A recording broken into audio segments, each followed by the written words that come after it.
కాశీనగరాన్ని వర్ణిస్తున్నాడు మహాకవి. మన కావ్య రచనా సంప్రదాయంలో ఒక విశిష్టత ఉందండి. కావ్యం ప్రారంభంలోనే అనగా కథానాయకుడు అంటూ నాయకుడిని ప్రవేశపెట్టరు.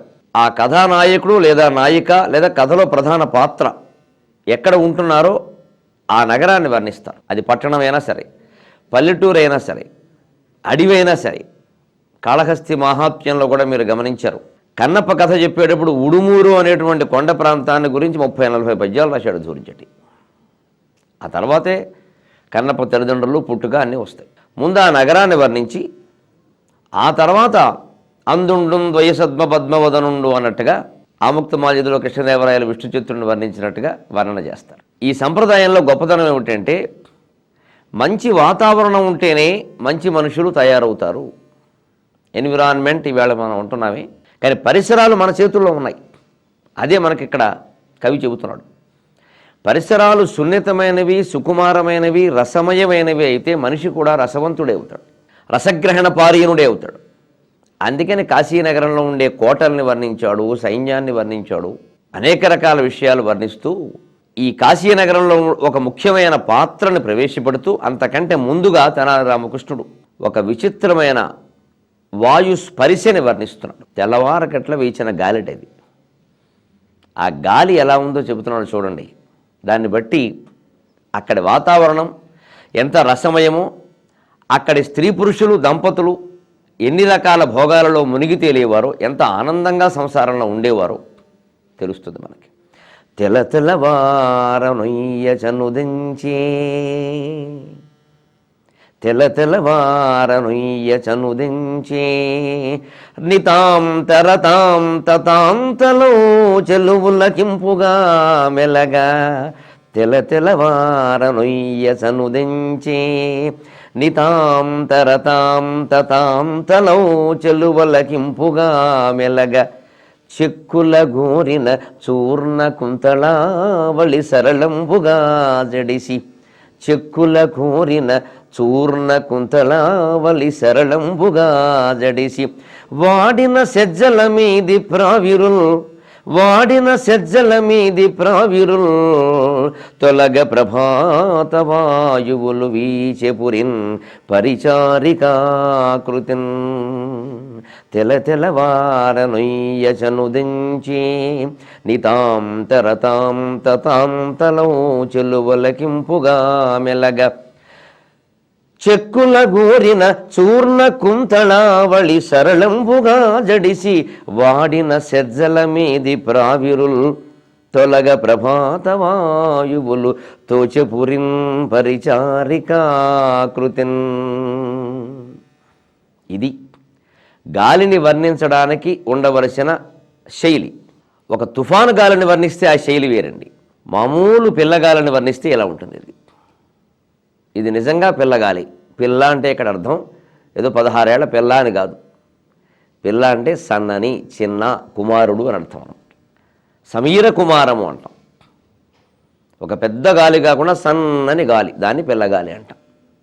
మీరు వేరే పిల్ల అర్థం చేసుకున్న అందంగానే ఉంటుంది ఈ పద్యం, అటువంటిదే. కానీ తెల్లవారనొయ్య చనుదించే, తెల్లవారుతూ ఉంటే, ఈ తెల చాలా అందమైన మాట అండి తెలుగులో. సలసల, కలకల అలాంటిది వేరే, ఇది వేరే మళ్ళీ. అటువంటి నుడికారం కాదు, కొంచెం భిన్నం. మరీ భిన్నం కాదు కానీ కొంచెం వేరే.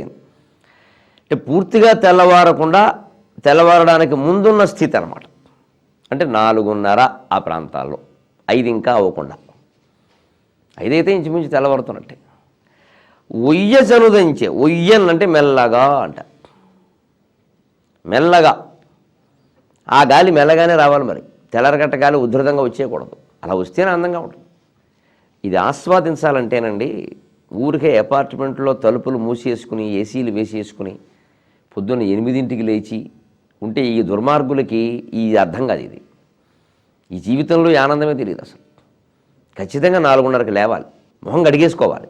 ఆ సూర్యోదయానికి ముందు ఆ తూర్పు దిక్కుకే చూస్తూ అలా నిలబడాలి. నిలబడడానికి చోటు అనక్కల్లా. అపార్ట్మెంట్కి ఒక గ్రిల్ పెట్టారుగా, గ్రిల్ దగ్గర నిలబడండి. కటకటాలు, గ్రిల్ అదో మాట. కటకటాలు అనొచ్చుగా, పూర్వం కటకటాలు అనేవారు. ఆ కటకటాల ముందు నిలబడండి, ఈ కటకటాలు అన్నీ తప్పుతాయి. ఆ సూర్యోదయం కోసం నిలబడండి. ఆ 5:15కి ఈ గాలి స్పర్శ తగులుతుంది మీకు. జీవితంలో అద్భుత ఆనందం అంటే ఏమిటో తెలుస్తుంది. ఆ వాయు స్పర్శ ఇలా తగలగానే శరీరానికి ఎంత హాయిగా ఉంటుందో నిజంగా. ఒక పావుగంట అక్కడ నుంచి ఏవో మాట్లాడుకుంటూ ఆ స్పర్శను అనుభవించండి. జీవితం రసమయం అవుతుంది. ఎంతసేపు నసమయం అయిపోయాయంటే జీవితాలు. ఆ వచ్చిన గాలి ఎలా ఉందట, నితాంత రతాంత తాంతలో చెలువలకింపుగా మెల్లగా. తెల్లవార్లు దంపతులు రకరకాల సుఖాల్లో మునిగి తేలతారు కదా. దాంపత్యం అంటే అర్థమే కదా. లేదా రాత్రి ఎందుకు, తెల్లవారడం ఎందుకు? తిన్నామా, పడుకున్నామా, తెల్లారిందా, ఇందుకే జీవితం. అందుకని తెల్లవార్లు రకరకాల సౌఖ్యాలు వారు అనుభవించారు. నితాంత రతాంత తాంత, ఆ పదం చూడండి. నితాంత ఎల్లప్పుడూ, రత అంత రతి క్రీడల యొక్క సౌఖ్యములలో, తాంత అలిసిపోయిన వారు అని స్త్రీలింగ పరంగా ప్రయోగించాడు. పురుషులైనా అనుకోవచ్చు, దాంట్లో తప్పేం లేదు. సరే, సహజంగా రాసినవాడు పురుషుడు కాబట్టి ఆసక్తి వేరు కాబట్టి ఇలా ప్రయోగించాడు. ఆయన తర్వాత వర్ణించబోయే వాతావరణానికి స్త్రీ అయితేనే బాగుంటుంది, అందుకోసం తీసుకున్నాడు. నితాంత రతాంత తాంతలవు చెలువలకింపుగా మెలగా. దాంపత్య సౌఖ్యాలలో అలసిపోయినటువంటి స్త్రీలకి ఇంపుగా మెలగా ఈ గాలి ఒక ఇంపును కలిగిస్తుంది. మనం ఏదైనా చూడండి, బయటికి తిరిగి వచ్చినా కూడా అలసిపోయి వస్తే చల్లటి గాలి వేస్తే అమ్మయ్య ప్రాణం శాది తిరుగుతుందిరా, ప్రాణం లేచి వచ్చిందిరా అంటాం మనం. అది ఆ లేచి రావడం లాంటిదే ఇది. చెలువలకింపుగా మెలగా. చెలువ అంటే స్త్రీ. చెక్కుల గూరిన చూర్ణ కుంతళావళి సరళంబుగా జడిసి. ఎంత చక్కని మాట ఇది. కవి యొక్క దృష్టి చూడండి. కవయ క్రాంతదర్శిన అంటారు. ఒకటి కాంతదర్శిన కాదు, కవులంటే క్రాంతదర్శిన. వాడు కాంతను చూసినా, కాంతుని చూసినా, ప్రకృతిని చూసినా, దేవుణ్ణి చూసినా, ఏం చూసినా సరే సూక్ష్మంగా చూస్తారండి. పై చూపు కాదు అది, లోపలి విషయాలు గ్రహించగలిగిన చూపు అది. అందుకని ఎంత సున్నితమైన విషయాన్ని గమనించాడో చూడండి. చక్కగా ఇలా ఆడపిల్లల్లో, స్త్రీలలో, పెళ్ళైన వాళ్ళలోనే ఇలా కొంతమందికి ఇలాగ ఈ జుట్టు ఇలాగ ఒక పాయ ఇలా వచ్చి ఇలా మొహం మీద ఇలా పడుతూ ఉంటుంది. ఇప్పుడు సరదాగా అంతా దువ్వుకున్నాక మళ్ళీ అద్దం బల్ల ముందు నిలబడి ఒకటిలాగా లాగుతున్నారు. అదో ఫ్యాషను. లాగనేయండి, మన సొమ్యం పోయింది, లాగిన కొద్దీ మనకు ఆనందం. ఆ ఆలస్యం దేనికి? అందం కోసం. ఆ అందం నీకు కావాలి కదా, మనం నిలబడి చూడడానికే. బయట సిగరెట్ కాల్చుకుంటూ నిలబడ్డవు, ఇంటో కేకలేయడం, దరిద్రపు సంవత్సరాలు ఇవన్నీ. ఆ అందం చూడండి. ఇలా గిరజాల జుట్టు ఇలా వాలేది ఇలా కళ్ళ మీద వాలుతూ ఉంటే ఆ తెల్లారగట్ట వచ్చిన గాలిట చూర్ణ కుంతళావళి సరళంబుగా జడిసి. ఆ గాలికి ఇలా గిరజాలుగా తిరిగినటువంటి ఆ జుట్టు ఇలా ఇలా ఇలా ఇలా ఊగుతోంది. ఎంత అందమైన వర్ణ ఎవడు చూస్తాడు? తెనాలి రామకృష్ణుడు కాబట్టి చూశాడు, మనకి చూపిస్తున్నాడు 500-600 ఏళ్ల తర్వాత కూడా. ఇంత అందంగా మన శరీరాలని, మన జుట్టుని, మన సంసారాలని తీర్చిదిద్దుకోలేమండి. పోనీ నాబోడు జుట్టు లేనివాడి పరిస్థితి వేరు, ఉన్నవాళ్ళు కూడా అలా ఏడుస్తారే. అందుకని ఉన్నదేదో ముందు ఆనందంగా అనుభవించాలి. ఉన్నప్పుడు ఏమైనా ఇబ్బందా? అలా ఆలోచన చేయాలి.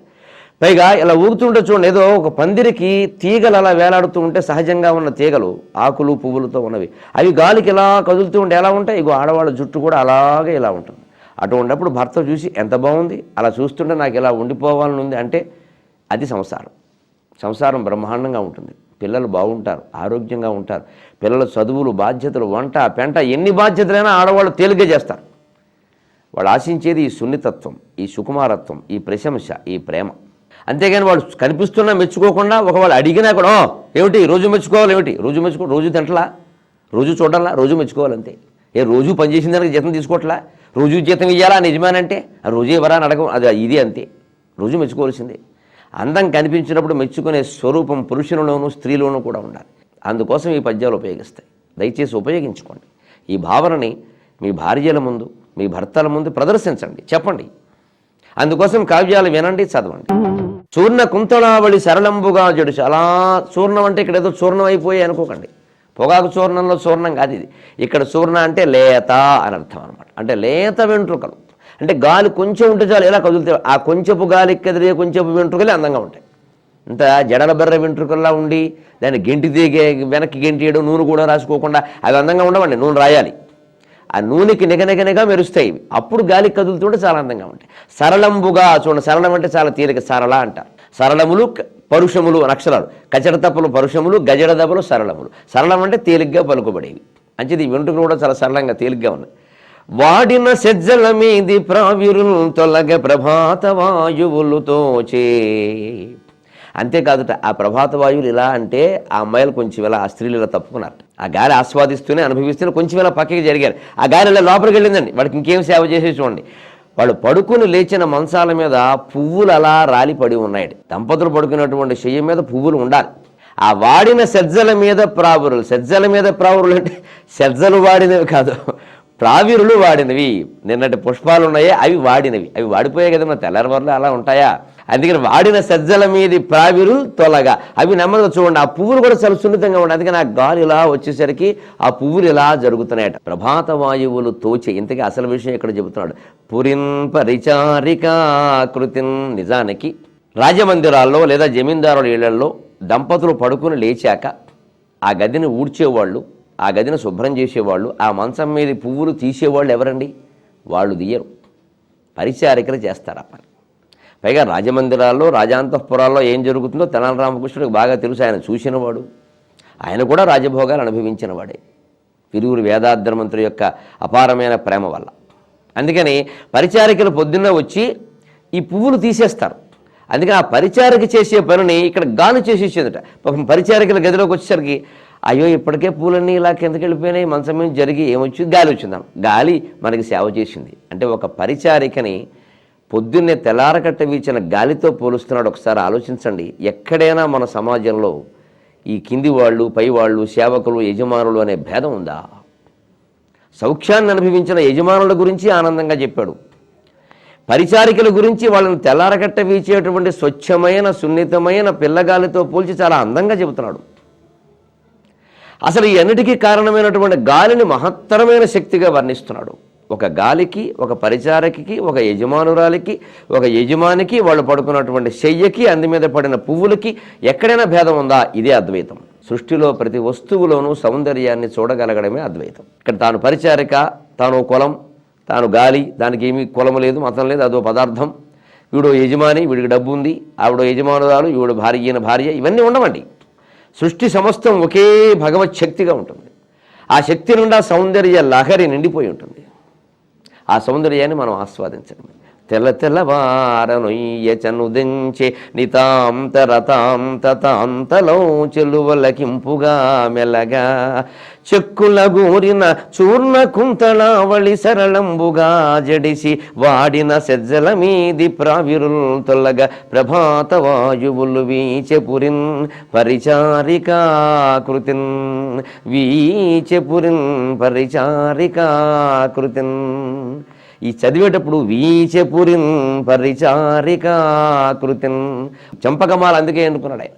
ఎందుకంటే సంపెంగ పువ్వులు ఈ పక్క మీద పరిచేటువంటి పువ్వుల్లో అవొకటి సుగంధం కోసం, అందుకని చంపకమాల పద్యం. పైగా వీచెపురిన్ పరిచారికా కృతిన్. సరిగ్గా చెయ్యిలా ఊపడానికంటే వాళ్ళు ఇలా గాలి ఊగుతున్నప్పుడు, అంతేకాదు వాళ్ళు ఏవో చీపురుగట్టలు లాంటివి ఏవో సున్నితమైన ఉంటాయి కదండి ఆ గది ఓడవడానికి, అది కూడా ఇలాగే అంటారు కదా మరి. అందుకని ఆ చివురుగట్ట ఊపడం దగ్గర నుంచి గాలి ఊగడం వరకు దాన్ని కలిపి చాలా అందమైన దృశ్యాన్ని మనకు అందించాడు. దీన్ని అలంకార శాస్త్రం ప్రకారం స్వభావోక్తి అలంకారం అంటారు. అంటే ఉన్నది ఉన్నట్టుగానే చెప్పడం. ఉన్నది ఉన్నట్టుగా ఇంత అందంగా ఉంటే ఇంకా అతిశయోక్తులు, ఉపమాలంకారాలు, రూపకాలంకారాలు ఉంటే ఇంకెంత అందంగా ఉంటుంది. అందుకే ముందు ఉన్నదాన్ని ఉన్నట్టుగా చూడడం మనం అలవాటు చేసుకోవాలి. టేక్ యాజ్ ఇట్ ఈజ్ అంటారు. సిద్ధ సమాధి యోగం వాళ్ళు కూడా చెబుతారు ఆ మాట. పూర్వం నుంచి ఉన్నదే, కొత్తగా చెప్పింది ఏం కాదు. యోగ వాసిష్టంలో చెబుతాడు అదే మాట. జిడ్డు కృష్ణమూర్తి గారి ఫిలాసఫీలో మీరు ఎక్కడైనా చూడండి, మన జీవితాలు, జిడ్డు కృష్ణమూర్తి వ్యాఖ్యానాలని పుస్తకాలు ఉన్నాయి. అబ్బూరి ఛాయాదేవి గారు అద్భుతమైనటువంటి తెలుగులో అనువాదం చేశారు. అవి చదవండి. అందులో ప్రతి బోధనకి ముందు, ప్రతి చర్చకి ముందు ప్రకృతి వర్ణన ఉంటుంది. చిత్రం ఏమిటంటే అందమైన ప్రకృతి అని కాదండి, మురికి కాలువలు అవి కూడా ఉంటాయి అక్కడ, వాటిని చెప్తారు. సహజమైన వాతావరణం. ఆ కృష్ణమూర్తి గారి వ్యాసాల్లో, ఛాయాదేవి గారు అనువాదం చేసిన పుస్తకంలో ఉండే వ్యాసాల్లో ప్రతి చర్చకి ముందు ఉండేటువంటి ఒక పారాగ్రాఫ్, కనీసం ఒక పేరా ప్రకృతి వర్ణన. అదొక్కడే చదవండి. అసలు ఇందులోనే ఎంత కవిత్వం ఉంది. ఒక ఉపమాలంకారం ఉండదు, ఒక రూపకాలంకారం, అలంకారాలు ఏమి ఉండవు. స్వభావోక్తి ఒకటే ఉంటుంది మీకు.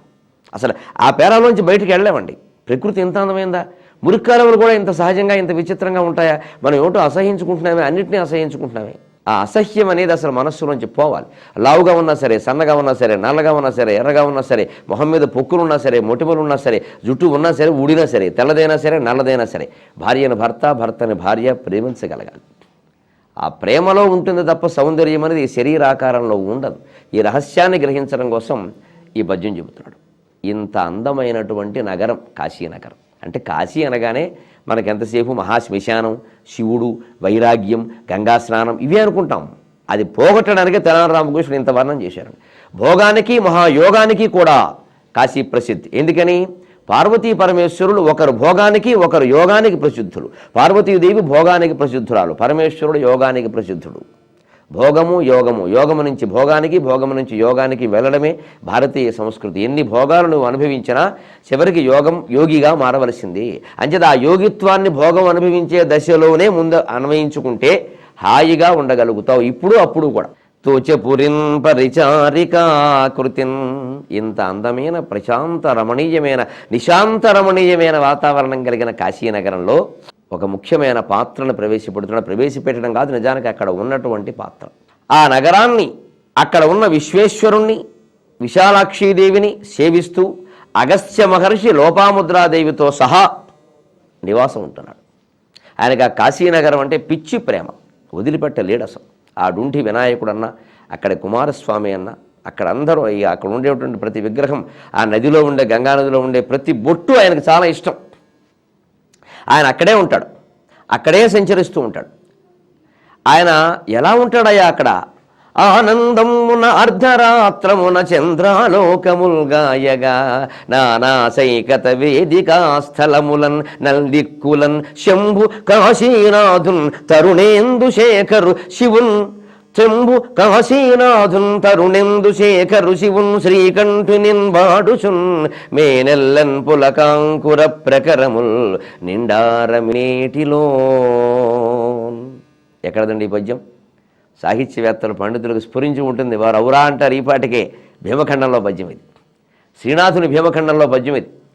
ఈ కాశీ అగస్త్యుడు ఈ వియోగ ఘట్టాన్ని కాశీఖండంలో వర్ణిస్తారు, భీమఖండంలో వర్ణిస్తారు. ఇప్పుడు తెనాలి రామకృష్ణుడు పాండురంగ మహాత్మ్యంలో కూడా చెబుతున్నాడు. ఒక్కొక్కరు ఒక్కొక్క రకంగా చెబుతారు. అన్నీ ఆస్వాదించగలగాలి మనం. వైవిధ్యం. ఆనందమున అర్ధరాత్రమున, ఆ మహర్షి ఎందుకు అక్కడ అంత అలా ఉండిపోయేవాడు అంటే లోపాముద్రాదేవితో సహా ఆనందమున అర్ధరాత్రమున, అర్ధరాత్రి 12 అయినా ఆ దంపతులు పడుకునేవారు కాదుట. దేవి, ఈ గంగానది సైకతాల మీద విహరిస్తే ఎంత అందంగా ఉంటుంది అని ఆ దంపతులు ఆ లోపాముద్రతో సహా విహరించేవాడు. భర్త విహరిస్తూ ఉంటే భార్యకి నిద్ర ఎందుకు వస్తుందండి? అందుకని ఇద్దరు కలిసి విహరించేవారు. అర్ధరాత్రములు చంద్రాలోకములు గాయగా, ఎంత చక్కని మాటో. చంద్ర ఆలోకములు, చంద్రుని యొక్క చూపులంటే వెన్నెలలు. వాళ్ళిద్దరి తోడు ఇంకెవరు లేరు. ఆ వెన్నెల చూస్తూ ఉంటుంది. ఆ వెన్నెల వాళ్ళకి రక్షణ. వెన్నెల కనిపిస్తుంది. ఆ వెన్నెల వీధుల్లో వెన్నెల విహారాలు చేస్తున్నట్టు ఎంత అందమండి. ఆ పైన నానా సైకత వేదికా స్థలములో, నా గంగానదీ తీరంలో ఉండే ఇసుక తీరాల్లో ఇద్దరు విహరిస్తున్నట్టు. నల్దిక్కులన్, 4 దిక్కులో తిరుగుతున్నట్టు.